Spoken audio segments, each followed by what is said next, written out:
करनी है। अब आप बोलेंगे सर एनसीईआरटी 6 से कवर करनी है या हम 11th की पढ़े या 9 से पढ़े, कहां से पढ़े, ये एक प्रश्न रहता है। देखो अगर तुम खुद तैयारी कर रहे हो, मतलब तुम मुझसे नहीं पढ़ रहे होते तो मैं तुमसे कहता यार 6 से पढ़ो, क्योंकि बहुत बेसिक है, वहां से तुम्हारे फाउंडेशन स्ट्रांग होंगे। लेकिन आप यहां पढ़ रहे हैं, आप यहां किस लिए पढ़ रहे हैं? आप इसलिए तो पढ़ रहे हैं कि आपका टाइम बचे और आप कम टाइम पे ज्यादा तैयारी कर पाए और पूरी आपकी एनसीईआरटी कवर हो जाए, है ना। तो आपको बुक क्या लेके चलनी है? एनसीईआरटी लेके चलनी है। वो भी आज जो हम लोग टॉपिक कवर करेंगे वो आपको उस बुक्स में मिलेगा जिस बुक को मैं बता रहा हूं। 11th क्लास की आपकी बुक आती है, कौन सी आती है? आपकी फंडामेंटल्स ऑफ फिजिकल ज्योग्राफी। ठीक है, तो फंडामेंटल्स ऑफ फिजिकल ज्योग्राफी जो है ये आपको बुक लेनी है एनसीईआरटी की। एनसीईआरटी 11th क्लास जो होती है, सीबीएसई बोर्ड के बच्चों की 11th क्लास की जो बुक होती है उसको एनसीईआरटी बोलते हैं। ये हिंदी इंग्लिश दोनों में मिलती है। फंडामेंटल्स ऑफ फिजिकल ज्योग्राफी आपको पढ़नी है ना। इसमें एक चैप्टर आपको मिलेगा इंटीरियर स्ट्रक्चर ऑफ द अर्थ। इसमें एक चैप्टर मिलेगा आपको इंटीरियर स्ट्रक्चर ऑफ द अर्थ।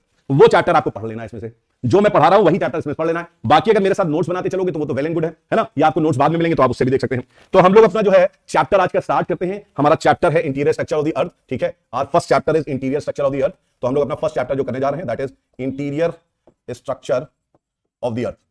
ठीक है, आज हम लोग जो बात करने जा रहे हैं वो इंटीरियर स्ट्रक्चर ऑफ द अर्थ के बारे में बात करने जा रहे हैं। अब एक चीज याद रखिएगा, लेक्चर में, क्योंकि ये मेरा पहला लेक्चर है तो कुछ चीजें मैं आपको बता दे रहा हूं। मेरी क्लासेस जो होंगी वो ज्यादातर ऐसी क्लासेस होंगी जो ऑफलाइन क्लासेस होती है। पीपीटी बेस्ड मेरी क्लासेस कम होंगी, मेरी क्लासेस हैंड रिटन ज्यादा होंगी। ठीक है, यहां पर हम लोग डायरेक्ट नोट्स लिखेंगे, डायरेक्ट नोट्स को करेंगे, क्योंकि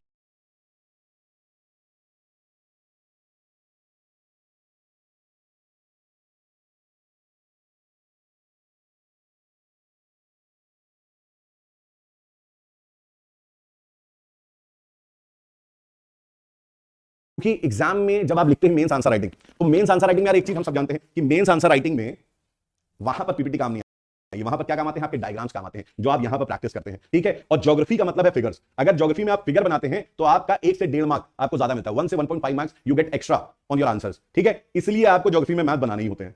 ठीक है, ठीक, चलिए अब क्योंकि कुछ लोग चाह रहे हैं कि मैं इंट्रोडक्शन भी अपना दे दूं, तो let me introduce my self. कुछ लोग मुझे जानते होंगे, कुछ लोग नहीं जानते हैं। तो मेरा नाम है Himanshu Thapa. My name is Himanshu Thapa and I have been teaching since 2010। मैं 2010 से पढ़ा रहा हूं, तो लगभग 12 साल पूरे कंप्लीट हो चुके हैं। 13वां साल लगा हुआ है, ये 13th हमारा कह सकते हैं आप ईयर है पढ़ाने में। ज्योग्राफी ऑप्शनल मैं 2012 से ले रहा हूं, 2012 के एंड से ले रहा हूं। इनफैक्ट इस जर्नी में बहुत सारे मेरे स्टूडेंट्स हैं जो आईएएस बने, आईपीएस बने, स्टेट पीसीएस में भी सेलेक्ट हुए। तो बहुत सारी ऐसी जर्नी रही है। मैंने 2015 तक मैंने दिल्ली में, बैंगलोर में अलग अलग इंस्टीट्यूट्स में पढ़ाया है और उसके बाद मैंने लखनऊ में पढ़ाया है। तो अभी जो आपकी क्लासेस हो रही हैं, आई एम फ्रॉम लखनऊ, मैं लखनऊ से आपकी क्लासेस ले रहा हूं।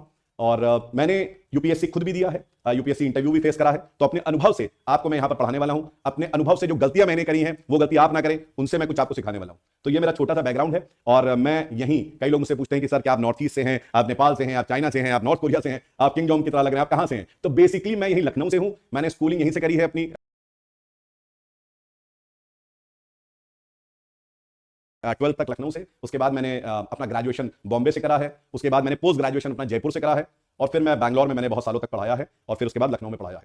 ठीक है, तो ये मेरा एक छोटा सा इंट्रोडक्शन है। आई होप ये इंट्रोडक्शन काफी है। मेरी हॉबीज के बारे में थोड़ा सा बता दे रहा हूँ कि मेरी हॉबीज जो है वो मेरी हॉबीज है बेसिकली मेकिंग व्लॉग्स। तो मैं व्लॉग बनाता हूँ। आई राइट बुक्स, तो बुक्स के बारे में मैं काम कर रहा हूँ, बुक्स लिख रहा हूँ मैं ज्योग्राफी में, तो वो भी मेरी एक हॉबी है अभी आजकल। राइट, तो यही छोटा सा मेरा इंट्रोडक्शन है। और आप लोगों के लिए जो मेन काम की चीज है वो ये कि मेरा पैशन पढ़ाना है और मेरा पैशन ज्योग्राफी पढ़ाना है। तो मैं अपनी पूरी ताकत लगा दूंगा जितनी देर आपके सामने रहूंगा। ठीक है, तो आपको ये रियलाइज नहीं होगा कि आप जो है वो क्लासरूम में नहीं, आप एक क्लासरूम को एंजॉय करेंगे। ये मैं मेक श्योर होगा। चलिए तो स्टार्ट करते हैं। छोटा सा इंट्रोडक्शन हो गया, आप लोगों ने बता दिया है ना, सबको आपने बात हो गई हमारी इंटीरियर स्ट्रक्चर ऑफ द अर्थ। अब यहां पर जो टॉपिक है, ये टॉपिक जियोमॉर्फोलॉजी के अगेंस्ट चला जाता है। पहले आप कहेंगे सर क्यों जियोमॉर्फोलॉजी के अगेंस्ट जा रहा है? यार एक तरफ मैंने कहा कि हम लोग बात करने वाले हैं जियोमॉर्फोलॉजी में उन लैंडफॉर्म्स के बारे में, उन आकृतियों के बारे में, उन लैंडस्केप्स के बारे में जो अर्थ के ऊपर है। लेकिन आज टॉपिक हमारा क्या है? अर्थ के नीचे वाली चीज। तो सबसे पहली चीज तो यह है कि हम इंटीरियर स्ट्रक्चर ऑफ द अर्थ पढ़ क्यों रहे हैं? सर हमें तो जियोलॉजी पढ़नी नहीं है, तो सब जियोलॉजी का है। आप तो सर हमें ज्योग्राफी पढ़ा रहे हैं, तो प्लीज आप ज्योग्राफी पे रहिए। तो भैया ऐसा है कि एनसीईआरटी में दिया हुआ है और ये सभी स्टैंडर्ड बुक्स में दिया हुआ है। इसका मतलब कुछ तो इसका रेलेवेंस होगा। क्या रेलेवेंस है ना? क्या इसका रेलेवेंस है? तो इसका रेलेवेंस मैं आपको बताता हूं क्या। आप जो भी आज देख रहे हैं अपने अर्थ सरफेस पे, जैसे हिमालय है ना, जैसे एंडीज माउंटेन, रॉकी माउंटेन्स, या आप बहुत सारे जो वॉल्केनिक माउंटेन्स देख रहे हैं, या बहुत सारे आप प्लेटूज जो देख रहे हैं, वो सब जो है वो सब बना कैसे है? वो सब बना है हमारे अर्थ के नीचे कुछ ऐसी हलचल हो रही है, कुछ ऐसा आप कह सकते हैं एक्टिविटीज हो रही हैं जो कि हमारे अर्थ सरफेस को इंपैक्ट कर रही हैं। ठीक है, तो यहां पर इंटीरियर स्ट्रक्चर ऑफ द अर्थ जो हम पढ़ रहे हैं इसलिए पढ़ रहे हैं क्योंकि इसकी वजह से हमें समझ में आएगा कि हमारे अर्थ सरफेस के ऊपर जो अलग अलग लैंडफॉर्म्स है वो लैंडफॉर्म्स बने कैसे हैं, हमारे अर्थ पे जो चीजें हो रही हैं, एक्टिविटीज हो रही हैं, वो हो क्यों रही हैं। इसके लिए हमें समझना जरूरी है हमारा इंटीरियर स्ट्रक्चर ऑफ द अर्थ। तो विदाउट वेस्टिंग अगर मैं आपको यहां पर बताऊं, सबसे पहली चीज, ठीक है, कि इस टॉपिक का रेलेवेंस क्या है आपके एग्जाम पॉइंट ऑफ व्यू से, ठीक है। तो हर टॉपिक में आपको एक चीज समझनी है कि इसका रेलेवेंस क्या है, इसका रेलेवेंस क्या है, ठीक है। So this is the first topic. इसका रेलेवेंस अगर मैं बात करूं किसके बारे में, प्रीलिम्स के बारे में, ठीक है। इसके बात करूं अगर मैं प्रीलिम्स के बारे में, तो इसका रेलेवेंस जो है वो कितना है, वो कहेंगे हम हाई है ना, हम इसको कहेंगे हाई है, इसका रेलेवेंस हाई, राइट। इसका रेलेवेंस मेंस में कितना है, मेंस में इसका कितना है, तो it is very high, mains में इसका रेलेवेंस बहुत ज्यादा है। अब आप बोलेंगे सर मेंस में यहां से ज्यादा क्वेश्चंस तो मिलते नहीं है। देखो रेलेवेंस इसलिए बहुत ज्यादा इंपॉर्टेंट है क्योंकि यहीं से अगर आप इस चैप्टर को समझ पाए तभी आप समझ पाएंगे प्लेट टेक्टोनिक थ्योरी को, तभी आप समझ पाएंगे वोल्केनिज्म को, तभी आप समझ पाएंगे फोल्डेड माउंटेन्स को, ठीक है। तभी आप समझ पाएंगे जो सर्कम पैसिफिक रिंग है हमारी वो कैसे बनी है। तो मतलब बहुत सारी चीजें जो है आप इस चैप्टर की वजह से समझ सकते हो, तभी मेंस में अपना अच्छा आंसर लिख सकते हैं, ठीक है। तो इसका रेलेवेंस बहुत ज्यादा, तो हम लोग हर टॉपिक से पहले उसके रेलेवेंस को समझेंगे, है ना। प्रीलिम्स से क्वेश्चन आते हैं, रेगुलर आते हैं, लेकिन डायरेक्ट क्वेश्चन कम आते हैं, तो आपका घुमा फिरा के क्वेश्चन पूछाता है, तो इसका रेलेवेंस लेकिन वहां हाई, ठीक है। अब हम लोग बात करते हैं इंटीरियर स्ट्रक्चर ऑफ द अर्थ की। सबसे पहले हम लोग देखेंगे यहां पर ओल्ड व्यूज हम लोग देखेंगे यहां पर about what, about interior structure of the अर्थ। हम यहां पर पुराने विचारों को देखेंगे। अगर पुराने विचारों के बारे में हम लोग बात करें, अगर पुराने विचारों के बारे में बात करें तो यहां पर इसको 3 लेयर में बांटा था। देयर वर 3 लेयर्स, 3 परतें जिसको बोलते हैं, there were 3 layers basically, right. और वो 3 लेयर्स क्या थी, वो 3 लेयर्स क्या थी, तो यहां पर जो टॉपमोस्ट लेयर थी, टॉपमोस्ट लेयर, उस लेयर को we called it what, we said it is sial. हमने इसको नाम दिया, ये हमारा ओल्ड पर्सपेक्टिव है, दिस इज नाउ ऑब्सोलीट, ये आज का काम नहीं है लेकिन आपको मालूम होना चाहिए। इसको हमने क्या बोला, इसको हमने बोला सियाल। तो जो सबसे ऊपरी लेयर हमारी, जो सबसे टॉपमोस्ट लेयर है, उसको हमने बोला सियाल, ठीक है। और यहां पर जब हम बात करते हैं सियाल की, जब बात करते हैं सियाल की, तो सियाल के बारे में आपको कुछ समझना पड़ेगा। सियाल मतलब होता है सिलिका प्लस एल्यूमिनियम, ठीक है। तो यहां पर जो एसआई है, यहां पर जो एसआई है, एसआई का मतलब होता है क्या, एसआई का मतलब होता है सिलिका, ठीक है। एसआई का मतलब क्या है, सिलिका। और यहां पर एल का मतलब क्या होता है, एल का मतलब होता है एल्यूमिनियम, ठीक है। क्या होता है, एल्यूमिनियम होता है। तो बेसिकली क्या है, बेसिकली पहले लोग, जो पुराने लोग थे, वो मानते थे कि ये हल्का, दिस इज वेरी लाइट, ठीक है, इसकी डेंसिटी कम होती है। ये लाइटर वेट वाला जो पार्ट है, लाइटर वेट वाला जो पार्ट है, उसको उन्होंने बोला क्या, इन्होंने बोला कि this is silicates of aluminium, है ना। क्या बोला यहां पर, इसको बोला कि ये सिलिका प्लस एल्यूमिनियम से बना है, इसलिए इसको नाम क्या दे दिया गया, इसको नाम दे दिया गया सियाल। समझ रहे हैं बात, यहां पर इसको नाम दे दिया गया सियाल। और बोला गया कि इसकी डेंसिटी कम है, इसकी क्या कम है, डेंसिटी कम है, डेंसिटी जो है इसकी वो कम है, इसकी डेंसिटी कम मानी गई, है ना। डेंसिटी इसकी बोली गई कि बहुत ज्यादा नहीं है, इट इज वेरी लाइट, इसकी डेंसिटी कम है, इट इज वेरी लाइट। और लाइट होगा, डेंसिटी कम होगी, तभी ये तैरेगा, तभी ये क्या होगा, फ्लोट करेगा, राइट। तो बोला क्या गया कि ये जो है यहां पर, ये बोला गया कि it is actually floating, it is actually floating. कहा गया सियाल जो है ये फ्लोट कर रहा है। तो आप कहेंगे सर फ्लोट कर रहा है तो किसी चीज के ऊपर कर रहा होगा, कोई जैसे बोट फ्लोट करती है, जैसे बोट हमारी नाव जो होती है, शिप हमारी फ्लोट करती है, वैसे ही ये भी फ्लोट कर रहा है। तो ये फ्लोट किसके ऊपर कर रहा है, तो यहां पर आपने कहा सर ये फ्लोट कर रहा है सीमा के ऊपर, किसके ऊपर, सीमा के ऊपर फ्लोट कर रहा है। एक और लेयर आप लेके आए, सेकंड लेयर, आपने कहा ये सीमा है। अब आप बोलेंगे सर सीमा मतलब, देखिए सीमा का मतलब है कि सिलिका तो है यहां पर, लेकिन यहां पर कुछ हैवी मटेरियल है, जैसे कि मैग्नीशियम। क्या है, यहां कुछ हैवी मटेरियल है जिसको बोलते हैं मैग्नीशियम। अब बोला गया कि यहां इसकी जो डेंसिटी है, इसकी जो डेंसिटी है ये क्या है, इसकी डेंसिटी ज्यादा है, इट इज हायर, है ना, इसकी जो डेंसिटी है वो हायर है। अब एक चीज बताओ, अच्छा आप जो है एल्यूमिनियम की शीट ले लीजिए, एल्यूमिनियम आप जानते हैं, एल्यूमिनियम की शीट ले लीजिए, पतली सी शीट होती है, एल्यूमिनियम फॉइल भी आता है इनफैक्ट।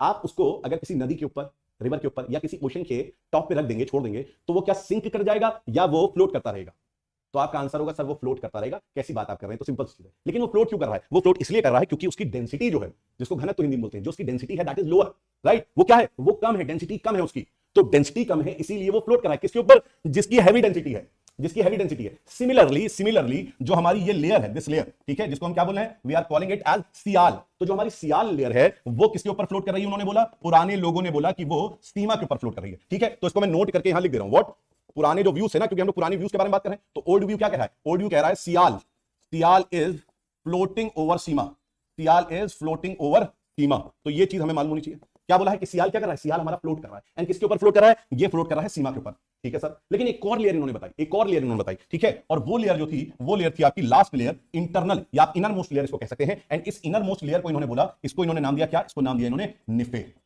क्या नाम दिया इसको, निफे नाम दिया। अब आप बोलेंगे सर निफे कैसे है, तो देखिए एनआई से यहां पर एनआई से आप समझिएगा, इट इज निकल, ठीक है। एनआई से क्या है, निकल है, निकल, है ना। और यहां पर एफई से क्या है, एफई का मतलब होता है आयरन, ठीक है। तो इन्होंने कहा जो हमारी इनर मोस्ट लेयर है, सबसे नीची लेयर जो है, वो किससे बनी है, वो बनी है सबसे नीची लेयर निफे से, निफे याद रखिएगा, ठीक है। और ये आप देख के ही पहचान सकते हैं कि निफे जो है, निकल आयरन बहुत भारी होता है ना, डेंसिटी ज्यादा होती है। तो क्या हम बोल सकते हैं कि अगर मैं यहां पर डेंसिटी के बारे में बात करूं, तो डेंसिटी में ये क्या है, ये है हाईएस्ट, डेंसिटी में क्या है, ये हाईएस्ट है। तो ये याद रखिएगा कि यहां पर 3 लेयर्स बताई गई, 3 लेयर बताई गई। कौन कौन सी, first layer is your sial, है ना, which is made up of what, किससे बना हुआ है, सिलिका एंड एल्यूमिनियम से। Now second layer is your sima, that is silica and magnesium. And third layer is nife, जिसका मतलब क्या है, निकल और आयरन, निकल और फेरस, मतलब आपका निकल और आयरन, जो कि डेंसिटी वाइज सबसे ज्यादा है। और ये क्या बोला गया, ये आपकी है top most layer, this is what, sial is your top most layer, ठीक है। फिर आपका यहां निफे इज व्हाट, ये आपका इनर मोस्ट लेयर है, दिस इज इनर मोस्ट, जिसको हम बोलते हैं सबसे अंदर वाली, अंतरतम जिसको बोलते हैं हिंदी में, ये सबसे ऊपरी, ये सबसे अंतरतम, this is topmost and this is innermost, है ना, सबसे, और बीच में क्या है, बीच में है हमारा, चलिए बताइए सीमा, ये समझ में आई बात, सबके समझ में आ रही है? Screen is not clear for everyone, screen is not clear, I think in my here it is showing very clear, सबके क्लियर है बात? चलिए, तो अब हम लोग ने ओल्ड व्यूज तो देख ली, ओल्ड व्यूज तो देख ली, बट यहां पर एक नोट करके बात लिख लो, these views are now obsolete, these are now obsolete, ठीक है, मतलब कि अब भैया इनका कोई काम नहीं है, अब इनका कोई काम नहीं है, ठीक है, तो सब काम किस चीज का है वो तो बता दीजिए भाई, वही बताने आए हैं, चलो उसको देखते हैं, हम लोग मजा लेते हैं थोड़ा सा। अब यहां पर हम लोग देखने वाले हैं रीसेंट व्यूज अपने, है ना, हम लोग यहां बात करने वाले हैं किसके बारे में, रीसेंट व्यूज के बारे में, तो अब मेरे साथ आप लोग यहां पर लिख सकते हैं recent views.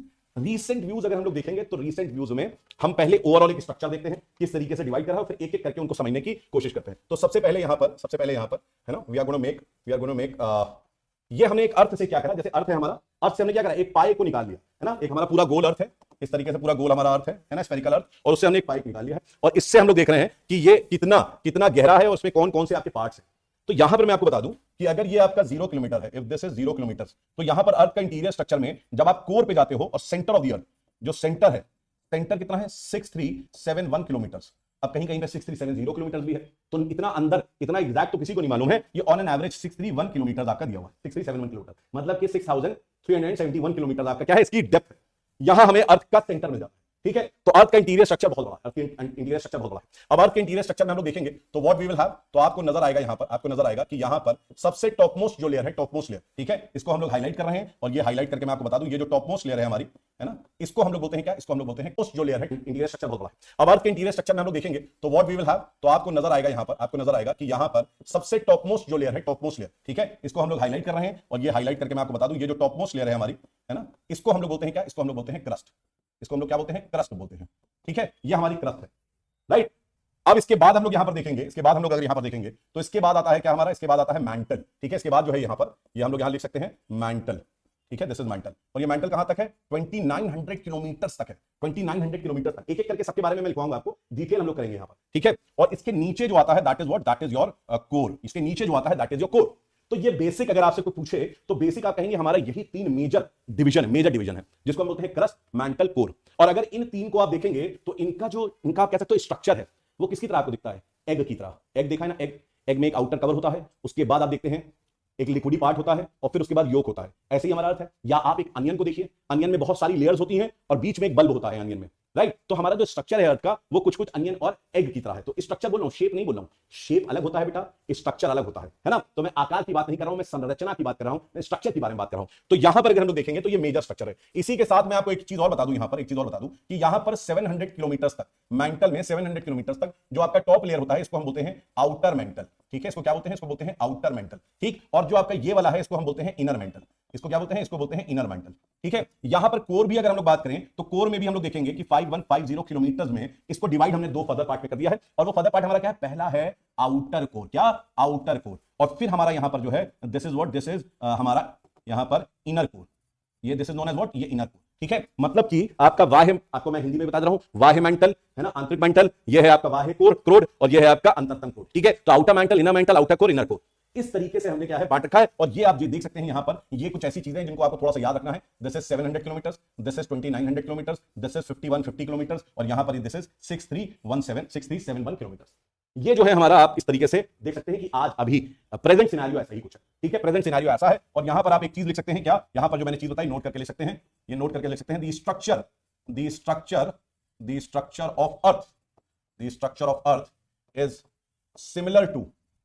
Similar to that of an onion, ठीक है। ये एक चीज आप याद कर सकते हैं कि जो स्ट्रक्चर है, हमारी जो संरचना है पृथ्वी की, वो किसकी तरह, प्याज की तरह है ना। तो यहां पर आप लिख सकते हैं the structure of the earth is similar to that of an onion, ठीक है। ये चीज आप यहां पर लिख सकते हैं। अब आइए अपनी जर्नी स्टार्ट करते हैं क्रस्ट से, ठीक है। अब सबसे पहले हम लोग बात करते हैं किससे, क्रस्ट से बात करते हैं। आप सोच रहे होंगे सर ये सब हमको पता कैसे चला, ये कहानी बाद में आएगी हम लोग की पता कैसे चला। अभी हमें कहानी क्या करनी है, अभी हमें कहानी करनी है कि आपका क्रस्ट जो है उसकी क्या इंफॉर्मेशन आपके लिए इंपॉर्टेंट है। तो अपनी हेडिंग आप लोग डाल लीजिए, हेडिंग डाल लीजिए, और हेडिंग आपकी क्या होनी चाहिए, क्रस्ट होनी चाहिए, क्रस्ट, ठीक है। हम लोग बात करने जा रहे हैं किसके बारे में, क्रस्ट के बारे में बात करने जा रहे हैं। और क्रस्ट में आप यहां पर इस तरीके से समझ सकते हैं, यहां पर हम लोग विल ट्राई टू मेक कि कैसा है बेसिकली हमारा क्रस्ट। हम लोग थोड़ा सा अपने क्रस्ट को इलैबोरेट करके यहां पर देखना चाहेंगे, ठीक है। इस तरीके से हम लोग यहां पर बना रहे हैं अपने इंटरनल स्ट्रक्चर को। तो यहां पर आप देखेंगे दिस इज वाटर, ये हमारा वाटर,